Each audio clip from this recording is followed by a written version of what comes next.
오늘 이 시간에 이 구원에 있어서 성령의 역할이 무엇인가 이런 제목으로 좀 근본적인 말씀을 좀 드리려고 합니다. 창세기 1장 26절에 보면은 하나님께서 이제 사람을 창조하실 때에 우리의 형상을 따라 우리의 모양대로 우리가 사람을 만들자. 이게 우리라고 하는 단어가 나옵니다. 우리가 하나님을 한 분이라고 생각하고 있지만 하나님께서는 우리라고 말씀하신 걸 보니까 최소한 둘 이상이죠.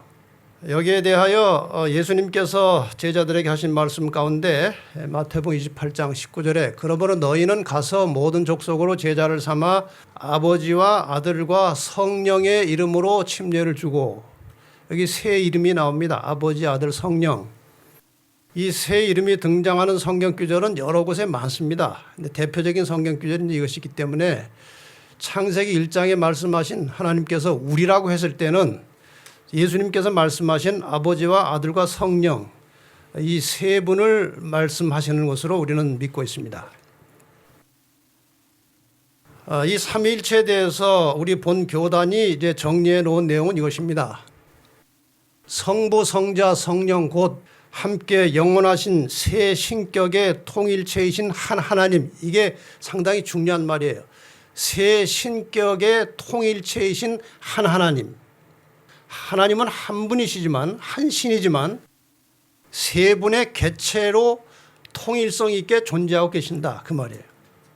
그러니까 인간의 이 머리로서는 이 영의 세계, 하나님의 세계를 다 이해할 수는 없습니다. 그러나 성경에 나타난 바대로 하면 이런 믿음을 말하는 것입니다. 하나님은 불멸이시고 전지전능하시고, 그러니까 이 세 신격을 다 말하는 것입니다. 만유 위에 계시고 항상 존재하신다. 그분은 무한하시고 인간의 이해를 초월하는 분이시면서 또 그분은 자기 계시를 통해 알려지신다. 그분은 모든 피조물에게 영원히 경배와 숭배와 예배를 받으시기에 합당하시다. 이것이 이 교회의 삼위일체에 대한 정의입니다. 지금 삼위일체를 설명하는 시간이 아니기 때문에 이 정도는 말씀드리고, 이 세 신격, 아버지와 아들과 성령, 성부, 성자, 성령 중에서 우리가 성부 하나님 또 성자 하나님에 대해서는 상당히 많은 말씀을 자주 듣습니다만은 이 성령에 대해서는 우리가 정확하게 깊이 이해하기가 쉽지 않습니다. 그래서 오늘 이 성령에 대해서 좀 공부를 하려고 합니다. 성령은 이제 성경에 기록된 내용들을 살펴보면 생명의 탄생과 관련돼서 늘 성령의 이름이 나타납니다. 때로는 상징으로 나타나기도 하고 직접적으로 성령이 등장합니다. 우선 창조할 때 상황을 창세기 1장에 이렇게 설명합니다. 태초에 하나님이 천지를 창조하시니라. 그러니까 하나님께서 언제 존재하게 된지 모르지만 이 지구라고 하는 덩어리가 이미 있었고 이 덩어리에 하나님께서 이제 조성을 하시는 장면입니다. 이게 창세기 1장의 사건이에요. 어떤 상태로 있었는가 하면은 땅이 혼돈하고 공허하며 흑암이 깊음 위에 있고 하나님의 신은 수면에 운행하시니라, 이렇게 되어 있어요. 하나님의 신, 이건 성령을 말하는 것이죠. 여기 본교의 성경 주석에도 이렇게 설명하고 있습니다. 여기서 신은 히브리어로 루아흐인데 성경 용례에 비춰볼 때에 여기에 나온 하나님의 신은 신성의 제3위인 성령이다. 이곳에서부터 성경 전체에 걸쳐 하나님의 신은 세상이든 자연이든 교회든 새 생명이든 새 사람이든지를 막론하고 모든 창조 행위에서 하나님의 거룩한 대리자 역할을 한다. 그러니까 생명이 새롭게 태어나는 하나님의 창조에 있어서 하나님의 거룩한 대리자 역할을 하신 분이 성령이시다. 그러니까 성령은 생명의 탄생과 관련을 가지고 등장한다는 것입니다. 그런데 여기 수면이라고 하는 말이 있습니다. 수면 위에 운행하셨다. 이 수면은 물을 말하는 것입니다. 그러니까 아마 이 지구가 조성되기, 제대로 정리되기 전에 이 물과 흙이 막 섞여서 그런 상태로 있었던 것 같아요. 그래서 셋째 날 하나님께서 창조하신 것은 흙은 흙대로 모아서 땅을 만들고 물은 물대로 모아서 바다를 창조하셨다고 나옵니다, 성경에. 그래서 물이 있었어요. 수면에 운행하시니라. 그러니까 지구는 물과 성령의 역사로 시작되는 것입니다. 여기 물이 나오고 뭐가 나와요? 하나님의 신이 나옵니다.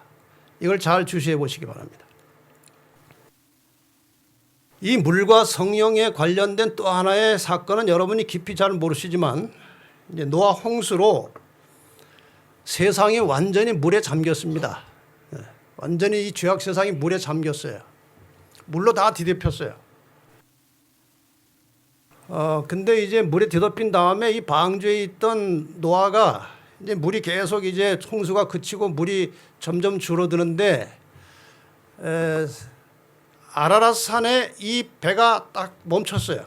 그러니까 산 꼭대기에는 물이 없는 겁니다. 그러나 밑에는 물이 어디까지 없는지 몰라요. 이제 산 꼭대기에는 물이 없기 때문에 이 지상에 어디 물이 어느 정도 가라앉았고 앉을 자리가 있나. 그래서 까마귀를 내보내는데 까마귀가 빙빙 돌다가 앉을 자리가 없었어요. 그 다음에 비둘기를 또 한 번 보내는데 그 비둘기도 돌다 앉을 자리가 없으니까 물밖에 없으니까 돌아왔어요.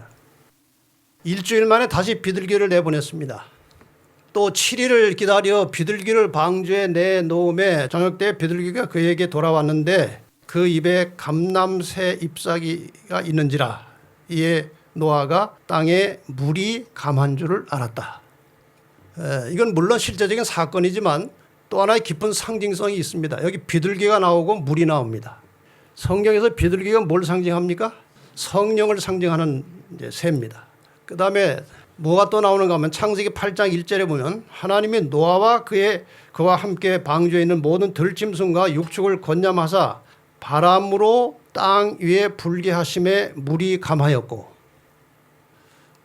여러분 잘 생각해 보시면 이렇게 하나님께서 바람을 세게 불어서 물을 줄여내지 않으셔도 하나님의 권능으로 그냥 저절로 물을 없애거나 줄어들게 할 수 있습니다.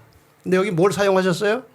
바람을 사용하셨고, 바람은 뭘 상징하는지 아십니까? 그것도 성령을 상징합니다. 요한복음 3장에 예수님께서 니고데모와 대화하실 때 이 성령 문제가 나오니까 이해가 잘 안 되니까 바람과 같다고 설명하셨습니다. 나무가 흔들리지만 왜 흔들리는지 몰라요. 뭐가 있다는 증거예요. 나무가 흔들리는 것은 바람이 있다는 증거입니다. 이 성령을 이렇게 바람으로 설명하신 적이 있습니다. 그래서 여기 지금 두 성경째는 모두 물이 나오고 성령을 상징하는 비둘기와 바람이 나옵니다. 이 지구는 완전히 죄로 물들었다가 홍수를 통해서 다시 태어난 것입니다. 이해가 되십니까? 물로 완전히 죄악 세상이 뒤덮였다가 다시 육지가 나왔다는 것은 다시 태어난 거예요. 지구의 중생을 말하는 것입니다. 여기에 지구가 다시 태어날 때도 물과 성령이 나타납니다. 그 다음에 모세가 이스라엘 백성들을 이끌고 이제 애굽에서 탈출해서 나오다가 첫 번째 만난 장벽이 홍해입니다. 출애굽기 14장 21절에 모세가 바다 위로 손을 내어 민데 여호와께서 큰 동풍으로, 바람이죠, 동풍으로 밤새도록 바다 물을 물러가게 하시니 물이 갈라져 바다가 마른 땅이 된지라. 여기에 바람이 나오고 또 물이 나옵니다. 그런데 이스라엘 백성들이 이 바람과 물의 사건으로 만들어진 이 길을 통과하는 이 사건에 대해서 사도 바울이 고린도전서에 명확하게 설명합니다. 형제들아, 너희가 알지 못하기를 내가 원치 아니하노니 우리 조상들이 다 구름 아래 있고 바다 가운데로 지나며 모세에게 속하여 다 구름과 바다, 물에서 침례를 받고, 그리고 이스라엘 백성들이 죄악 세상 애굽에서 나와서 이제 약속의 땅 가나안으로 가는 과정 속에 첫 단계가 무엇인가 하면은 집단으로 침례를 받는 것이었습니다. 그래서 이 홍해를 건너는 사건 속에서 이스라엘 백성들이 새로운 생명으로 거듭나는 이 사건에서도 물과 성령이 나오는 것입니다.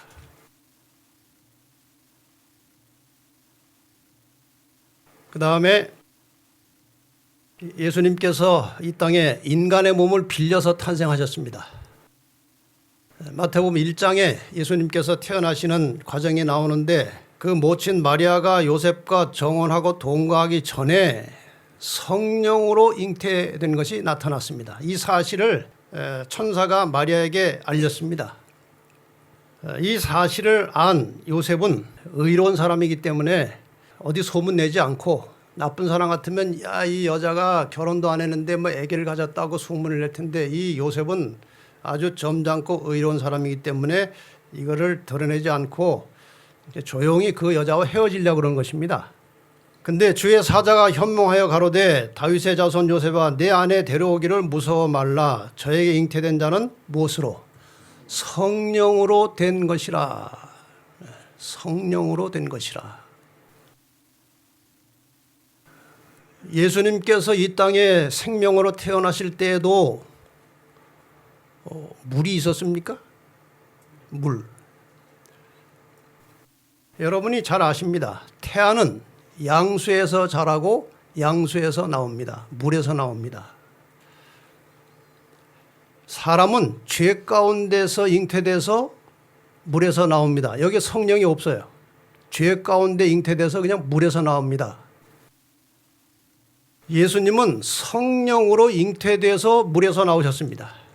양수에서 나오셨습니다. 예수님도 정상적인 사람처럼 나오셨으니까요.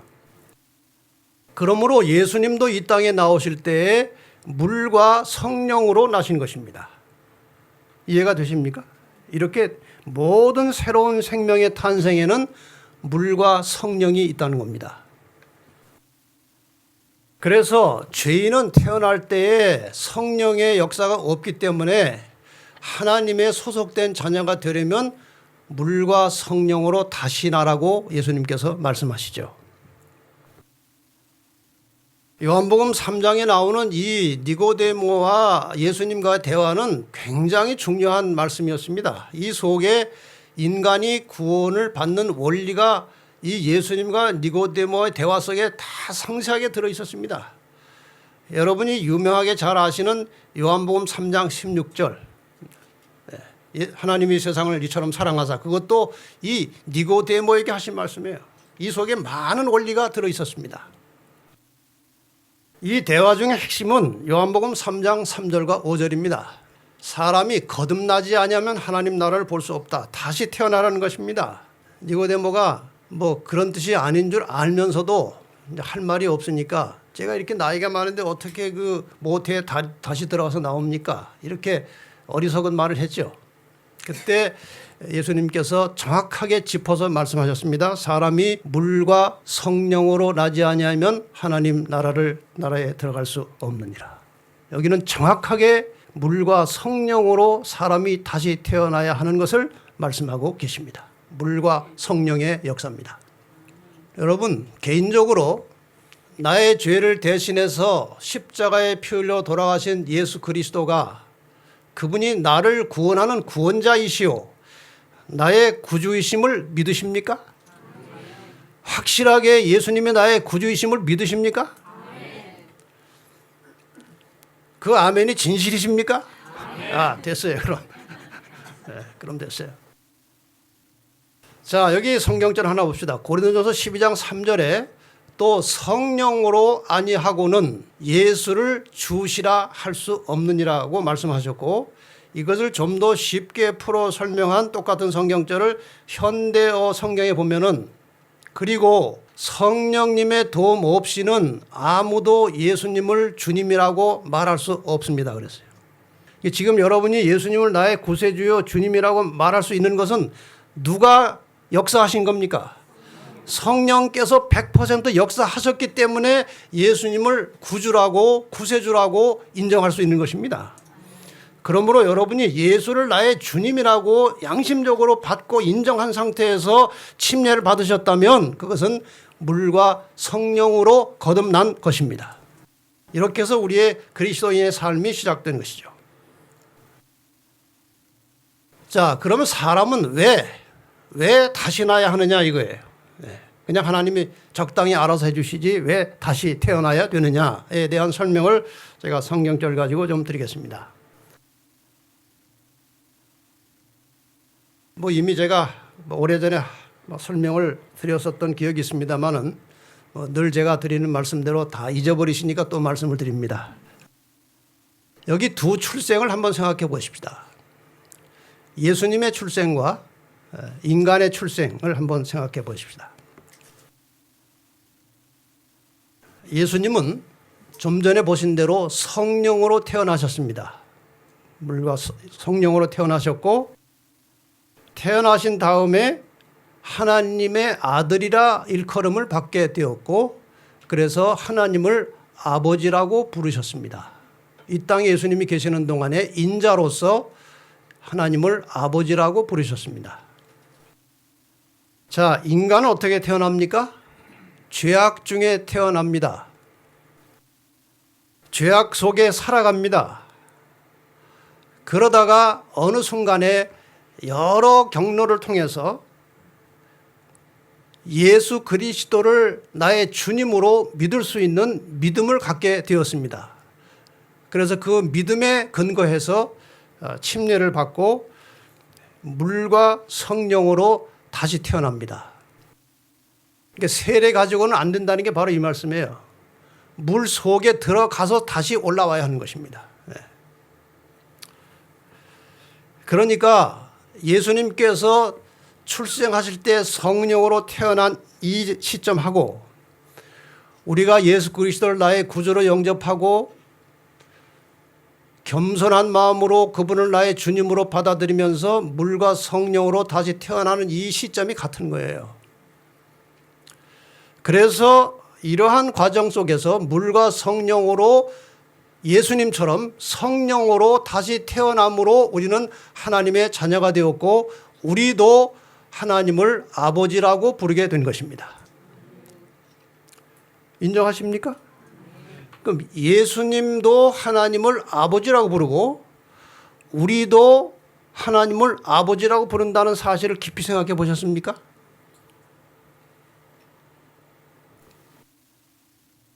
형제됨의 원리가 도대체 무엇이냐 이거예요. 히브리 2장 11절에 보면 거룩하게 하시는 자와 거룩하게 함을 입은 자들이 다 하나에서 난지라. 그러므로 형제라 부르시기를 부끄러워 아니하시고. 이것도 성경으로 한번 풀어보겠습니다. 여기 거룩하게 하시는 자가 누군가? 같은 히브리서 13장 2절에 12절에 그러므로 예수도 자기 피로써 백성을 거룩해 하려고 성문 밖에서 고난을 받으셨느니라. 거룩하게 하시는 자가 누구예요? 예수예요. 거룩하게 입은 자들은 누구인가? 히브리 10장 10절에 이 뜻을 조차 예수 그리스도의 몸을 단번에 들이심으로 우리가 거룩함을 얻었노라. 그러니까 거룩하게 하시는 자는 예수님이시고 거룩하게 함을 입은 자는 우리입니다. 됐습니까? 그런데 이들이 거룩하게 하시는 자와 거룩하게 함을 입은 자들이 예수와 우리가 다 하나에서 났다고 그랬어요.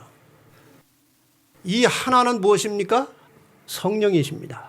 예수님 성령으로 태어나셨고 우리도 처음에는 죄 가운데 육으로 태어났지만 도중에 하나님의 기이한 섭리를 깨닫게 되었고 믿음을 갖게 되었고 그래서 물과 성령으로 다시 태어났습니다. 그래서 다 하나에서 났다고 그랬어요. 확실합니까? 네. 그래서 예수님께서 우리를 뭐라고 부르시기를? 형제라 부르시기를 부끄러워하지 아니하셨다. 이 말은 무슨 뜻이에요? 형제라고 하기에는 너무나 부끄러운 존재들이지만 그냥 넘어갔다 이겁니다. 참 아주 은혜스러운 표현이에요. 예수님이 우리를 형제라고 하신 것은요.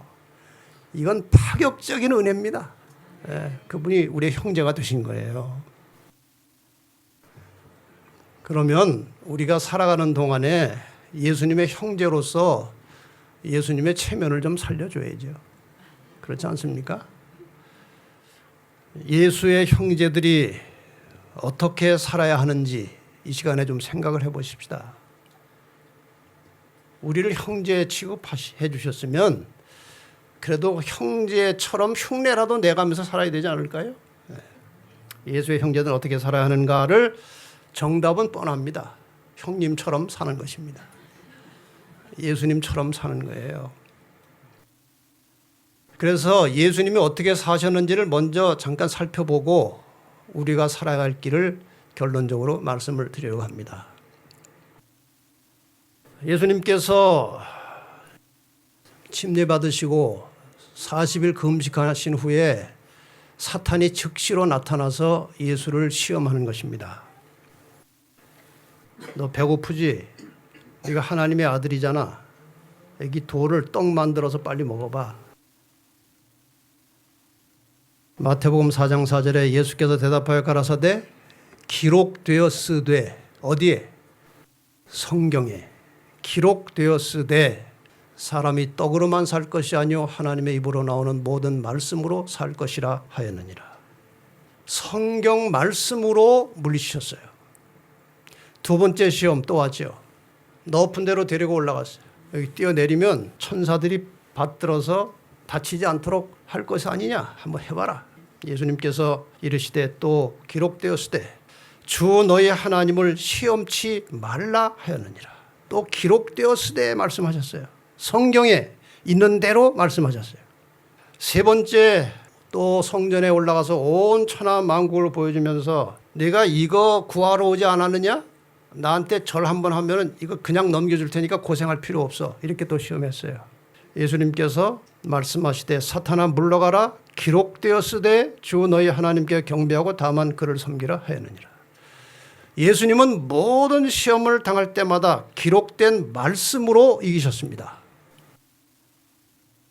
우리 그리스도인은 모든 삶의 원칙을 하나님의 말씀에서 찾아야 하는 것입니다. 여러분 설교를 들으실 때마다, 성경을 볼 때마다, 말씀을 살필 때마다 하나님께서 우리에게 어떻게 살기를 원하시는지를 깊이 살펴서 찾으시기를 바랍니다. 그리고 마음에 새겨두시면 혹시 그것을 잊었다 할지라도 필요할 때에 이미 들어와서 기록된 하나님의 말씀을 성령께서 생각나게 하심으로 우리가 시험을 이기도록 도와주실 것입니다. 그 다음에 예수님께서 살아가신 이 지상 삶을 살펴보면 성령이라는 말이 계속 나옵니다. 우선 침례 받으시고 물에서 올라오실 때 성령이 비둘기같이 내렸다고 말씀하셨습니다. 마태복음 4장 1절에는 예수께서 성령에 이끌려 시험을 받으러 광야에 가셨다고 말씀하셨습니다. 누가복음 4장 1절에 예수께서 성령의 충만함을 입어 요단강에서 돌아오셨다고 말씀하셨습니다. 누가복음 4장 14절에 예수께서는 성령의 권능으로 갈릴리에 돌아가셨다고 말씀하셨습니다. 누가복음 10장 21절에 예수께서 성령으로 기뻐하셨다고 하셨습니다. 이 말씀들을 잘 살펴보시면 예수님의 삶은 성령으로 태어나서 성령의 이끌림을 받으면서 평생을 사셨습니다. 성령을 떠나서는 예수님께서는 존재하지 않으셨습니다. 그렇게 사셨습니다. 그런데 예수님께서 어떻게 그렇게 성령 충만한 삶을 사실 수 있었느냐? 만약에 예수님께서 그냥 자연스럽게 성령 충만한 삶을 살 수 있었다면 그분은 우리보다 훨씬 유리한 조건이기 때문에 우리가 할 말이 있습니다. 예수님은 원래 성령 충만한 분이니까 시험 이겼죠. 그러면 사탄이 이기는 겁니다. 예수님께서 어떻게 성령 충만한 삶을 사셨느냐 하는 근거가 성경에 여기저기 나옵니다. 마태복음 14장 23절에 무리를 보내신 후에 기도하러 따로 산에 올라가시다 저물매 거기 혼자 계시더니 기도하러 바쁠 때 일 마치고 다 보내신 다음에 어디로 가셨어요? 쉬러 가셨어요? 기도하러 가셨어요. 기도하러. 누가복음 5장 16절에 예수는 물러가서 한적한 곳에서 기도하시니라. 누가복음 6장 12절에 이때 예수께서 기도하시러 산으로 가서 밤이 맞도록 하나님께 기도하시고 철야 기도하시는 거예요. 예수님께서 왜 철야 기도하셔야 됩니까? 기도하시는 거예요. 밤새도록 기도하시는 것입니다. 여러분, 예수님께서 이 땅에 인간으로 오셔서 산에서 밤새 기도하시는 장면을 가만히 상상해 보시기 바랍니다. 그분이 뭐가 부족해서 밤새도록 기도하시겠습니까? 기도 내용이 뭡니까? 누가복음 22장에도 나옵니다. 예수께서 나가사 습관을 좇아 감람산에 가심에 가서 무릎을 꿇고 기도하여, 습관을 좇아 감람산에 가셔서 늘 하시던 일은 기도하시는 일이었다는 것입니다. 한 영감적인 저술에 보면 그분의 기도 생활을 이렇게 설명하고 있습니다. 그는 매일 아침 여러 시간 동안 아버지와 교통하심으로 하늘의 빛을 사람에게 나누어 줄 준비를 하셨다. 그는 날마다 성령의 새로운 침례를 받으셨다. 날마다, 매일 아침마다 성령으로 새롭게 되신 후에 일하러 가셨다는 것입니다. 주님께서는 매일 아침 이른 시간에 일어나셔서 다른 사람에게 나누어 주시기 위하여 자기의 심령과 입술에 은혜의 기름을 바르셨다. 성령을 왜 그렇게 간절하게 구하셨습니까? 다른 사람에게 나누어 주시기 위해서 성령을 구하셨어요. 여러분, 이 원리를 지금 깊이 생각해 놓으시기 바랍니다. 이따 내가 다시 한번 강조할 것입니다. 성령을 구하긴 구하되 다른 사람에게 나누어 주기 위해서 성령을 구하셨다는 거예요. 이 점은 굉장히 중요한 점이에요. 예수님의 전반적인 모든 삶은 온 갈릴리에 두루 다니사 저희 회당에서 가르치시며 천국 복음을 전파하시며 백성 중에 모든 병과 모든 약한 것을 고치셨다 그랬어요. 이게 예수님의 인생이었습니다. 그분의 삶을 통해서 끊임없이 가르치고 전하시고 고쳐주시고, 지금 이와 같은 예수님의 관련된 성경 말씀을 종합해 보면 우리의 형제이신 예수님의 생활은 이렇게 네 가지로 우리가 정리할 수 있습니다. 끊임없이 하나님의 말씀을 보고 명상하고 그 말씀 속에서 하나님의 뜻을 마음에 새겨 두셨습니다. 그 다음에 그 말씀을 실제 생활 속에서 실천하고 증거하기 위해서 끊임없이 기도하시면서 성령 충만한 삶을 통해서 하나님의 말씀을 이루시는 삶을 사셨습니다. 더 나아가서 그분은 인생 전체를 남을 위해서 봉사하시면서 복음을 전하시는 전도를 하시면서 사셨어요. 마침내 그분은 철저하게 자신을 희생하시는 삶을 살다가 목숨까지 남을 위해서 버리셨습니다. 이것이 우리의 형제이신 예수님의 생활이라면 우리도 이 생활을 본받아 살도록 끊임없이 기도하고 연습하고 모방하는 것입니다. 여러분, 신앙은 이론이 아니고 환상이 아니고 철학이 아니고 신앙은 생활입니다. 우리의 실제 생활 속에서 신앙이 아무런 영향을 미치지 못하고 있다면 그 신앙은 헛것입니다. 여러분이 신앙을 통해서 하나님을 믿는 믿음을 통해서 말씀을 깨달으시면 그것이 생활에서 살아 움직이게 되시기를 바랍니다. 우리가 다 모두 연약한 존재들이기 때문에 그것이 쉽지 않아요. 20년, 30년을 다녀도 거의 변화가 안 되는 일이 많습니다. 관심의 문제예요. 우리의 모든 관심 속에서 우리를 형제라고 부르신 예수님, 그리고 우리의 형제이신 예수님을 닮기 위해서 그분을 모방하고 흉내내기 위해서 끊임없이 기도하고 성령의 이끌림을 받는 성도의 삶을 사시기를 바랍니다. 그러면은 예수님의 형제인 우리는 어떻게 살아야 하느냐? 자, 이 문제는 이제 앞으로 우리가 두고두고 설교 때마다 이런저런 모양으로 말씀을 드리겠지만 기본적인 말씀.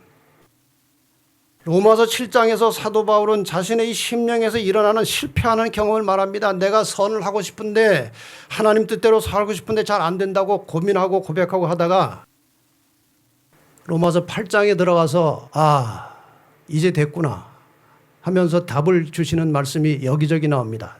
여러분 이 말씀을 잘 보시기를 바랍니다. 8장 4절입니다. 육신을 좇지 않고 그 영을 좇아 행하는 우리에게 율법의 요구를 하나님의 뜻을 이루어지게 하신다고 말씀하십니다. 내 힘으로 살지 마시고 그 영을 쫓아 성령의 역사를 의지하여 그 성령의 인도하심을 따라서 살아가는 우리에게 하나님의 뜻이 이루어지게 해주신다는 말씀이에요. 이게 얼만큼 중요한가? 만일 너희 속에 하나님의 영이 성령이 거하시면 너희가 육신에 있지 아니하고 영에 있나니 누구든지 그리스도의 영이 없으면 그리스도의 사람이 아니라고 그랬어요. 여러분 날마다 아침마다 그리스도의 영이 성령께서 내 심령 속에 임하시도록 간절하게 기도하시고 성령과 함께 하루 일과를 시작하시기를 바랍니다. 이것이 그리스도인의 매우 중요한 기본이에요. 너희가 육신대로 살면 반드시 죽을 것이로되 영으로서 몸의 행실을 죽이면 살리니 무릇 하나님의 영으로 인도함을 받는 그들은 곧 하나님의 아들이라 하나님의 자녀라. 영으로서 몸의 행실을 죽인다는 말이 무엇입니까? 이게 무슨 말이에요? 우리가 아침에 일어나서 허겁지겁 분주하게 하루를 시작하면 성령은 우리가 원해야 오시는 것입니다. 그냥 원하지도 않은데 성령이 오시는 일은 성경에 없어요. 간절하게 원해야 성령이 오십니다. 근데 원하지도 않고 관심도 없이 하루를 시작하면 온종일 육이 나를 지배합니다. 화가 날 때가 되면 화가 나버리고 남 흉볼 일이 생기면 거침없이 나오고 그런 말 들을 때 그렇다고 또 같이 공감하고 이런 일들을 해요.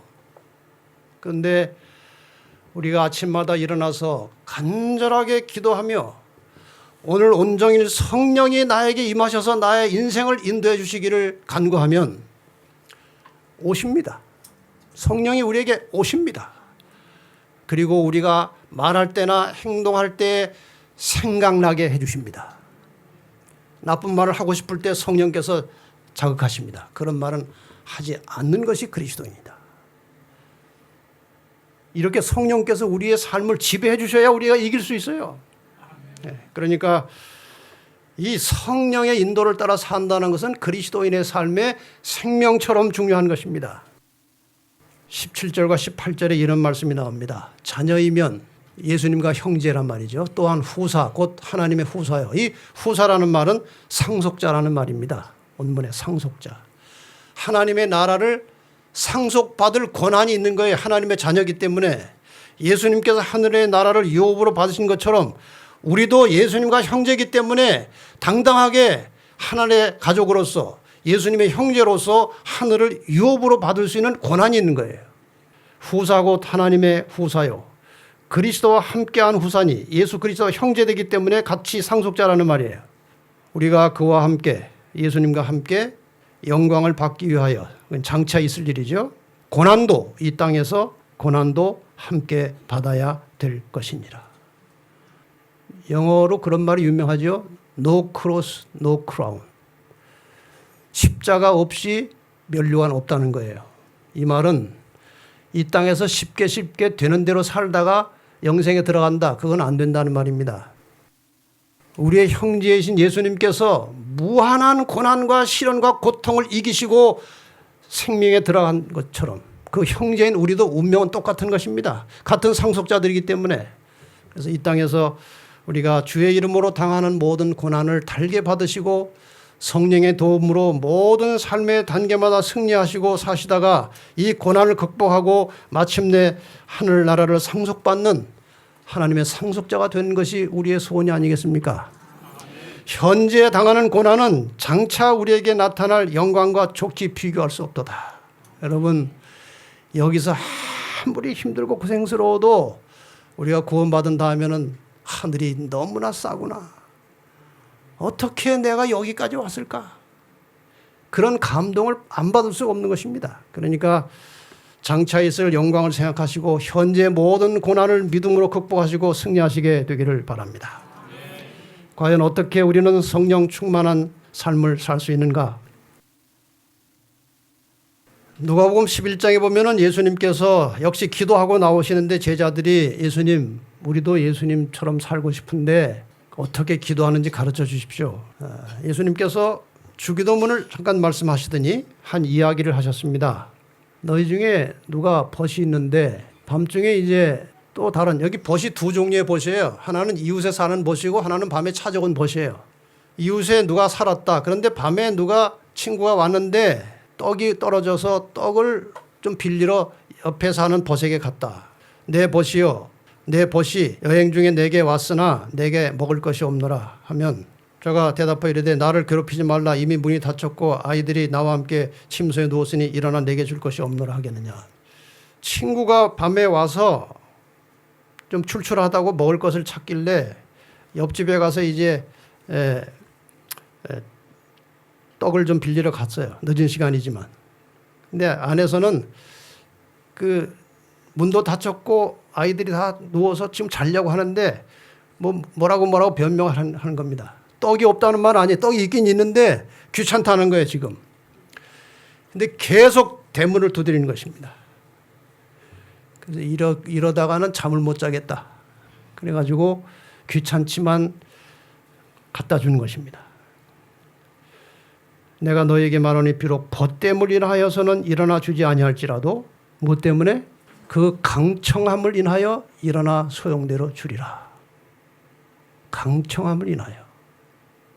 여기서 중요한 것은 아까 제가 잠깐 예수님께서 성령을 구할 때 다른 사람에게 나누어 주기 위해서 구하셨다고 그랬죠. 지금 여기 떡을 빌리러 간 사람이 자기 먹을 떡 빌리러 갔습니까? 아니에요. 남을 위해서 자기 친구를 먹여 살리기 위해서 또 다른 남에게 가서 떡을 빌리러 간 것입니다. 그런데 아주 강렬하게 요청한 거에 달라고 지금 안 주면 뭐 큰일 날 듯이 그렇게 요청을 한 것입니다. 남을 위해서 떡을 빌리러 갔다는 사실. 이 말씀을 하신 다음에 유명한 말씀이 나오는 것입니다. 구하라, 찾으라, 두드리라. 이 두드리는 것이 바로 그 두드림이에요. 귀찮아서 떡을 안 빌려주려고 하는 친구 집 대문을 계속해서 두드려서 떡을 받아가는 그런 두드림이에요. 열릴 것이다. 남에게 유익을 주기 위하여 구하라는 말씀이 다시 여기에 적용되는 것입니다. 구하는데 자기 유익을 구하는 것이 아니고 남에게 유익을 주기 위해서 구하라는 거예요. 뭘 구하라는 것입니까? 같이 한번 읽겠습니다. 시작. 너희가 악할지라도 자식에게 좋은 것을 줄 알거든 하물며 너희 천부께서 구하는 자에게 성령을 주시지 않겠느냐. 이게 이 이야기의 결론이에요. 이 이야기가 우리에게 가르쳐주는 교훈은 성령은 내가 스스로 구할 수 없다는 거예요. 내가 스스로 얻을 수 없다는 것이에요. 하나님에게 성령을 구해야 되는데 나를 위해서 구하는 게 아니고 남을 위해서 성령을 구하는 것입니다. 이게 중요한 대목이에요. 그래서 제가 지지난 안식일에 쪽지 하나씩 나눠줬죠. 여러분의 우리 가족부터 한번 구원해 봅시다. 여러분이 가족 중에 친족 중에 구원받아야 될 대상이 있으면 명단을 다 적어내라고 말씀을 드렸는데 아직 많은 분이 안 냈습니다만 앞으로 다 이제 받겠습니다. 뭐 본인이 꺼리는 사람은 안 내셔도 괜찮아요. 꼭 내주시길 바라고 그 리스트를 다 종합해가지고 저희가 화요일 저녁 기도회 시간에 기도할 것이고 여러분에게 다 그 쪽지를 나눠주고 이 교회 전체가 우리 모든 믿지 않는 가족들을 위해서 함께 기도하려고 하는 것입니다. 너희 친족을 가족을 돌아보라고 그랬어요. 그래서 가족들을 1차 구원하기 위해서 기도를 시작할 것입니다. 여러분이 다 제출해 주신 다음에 기도를 드릴 때 성령의 도우심을 간절히 구하면서 기도해야 되는 것입니다.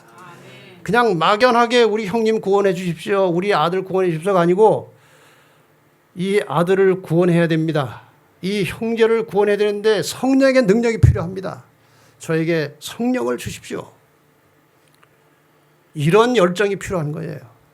그래서 우리가 이러한 열심을 가지고 기도할 때 하나님께서 우리에게 성령을 주실 것이고 그 성령의 역사를 통해서 우리의 가족과 이웃을 구원해 주실 것입니다. 이것이 영혼 구원의 기본적인 원리예요. 한 이야기를 드리고 일단 종결 하겠습니다. 꽤 오래전에 미국의 오클라호마라고 하는 합회, 우리 교회 본부에 그 합회장이 목사들을 전체 그 소속된 그 합회에 소속된 목사들을 전체를 다 모아가지고 아주 영감 있고 능력 있는 강사를 한번 모셔다가 일주일 내내 성령에 대해서만 강의하라고 그랬어요. 그래서 한 주일 내내 이분이 감동적으로 이 목사들에게 성령의 필요성과 성령의 능력에 대해서 강의했어요. 그중에 한 목사님이 깊은 감동을 받았습니다. 이제 교회로 돌아가서 교인들에게 성령의 역사를 구하라고 기도하자고 그랬어요. 성령에 대해서 계속 설교했어요. 그리고 한 주간을 정하고 이제 교인들에게 요한계시록 강해를 시작했습니다. 한 주일 내내 계시록에 나타난 하나님의 놀라운 역사에 대해서 설교했어요. 안식일이 되었습니다. 안식일이 돼가지고 목사님이 설교를 하려고 단에 섰는데 새로운 가족들이 4-5 가족이 들어오는 거예요. 설교를 하고 섰는데 보니까 처음 보는 사람들이고 초신자들 같아요. 근데 그날 설교 제목이 뭔가 하면 짐승의 표예요. 이 새로운 사람들에게 짐승의 표 설교를 하면 이게 완전히 부작용이 날 것 같은 생각이 들어서 갑자기 지난 안식일 설교한 걸 다시 하려고 생각을 하는데 생각이 하나도 안 나요. 짐승의 표밖에 생각이 안 나는 거예요. 그래서 이 짐승의 표 설교를 한 것입니다. 그분들이 잘 들어요. 끝난 다음에 나가서 인사를 하는데 그 가족들하고 목사님, 저희들은 그동안 궁금해하던 매우 중요한 문제를 오늘 깨닫게 되었습니다. 저희들은 사실 성경을 연구하다가 저희 다 이런저런 장로교, 감리교 다니던 사람들인데 성경을 연구하다가 안식일을 깨닫게 돼가지고 우리끼리 모여서 안식일을 지키면서 성경을 연구하다가 계시록을 보는데 이해가 안 되는 것입니다. 근데 짐승의 표도 또 궁금하고 그래서 이걸 어디서 배울까 하고 전화번호를 들추다가 이 교회 전화번호가 나와서 여길 찾아온 것입니다. 근데 오늘 우리가 바로 그 원하던 짐승의 표를 깨닫게 된 것입니다. 여러분 우연일까요?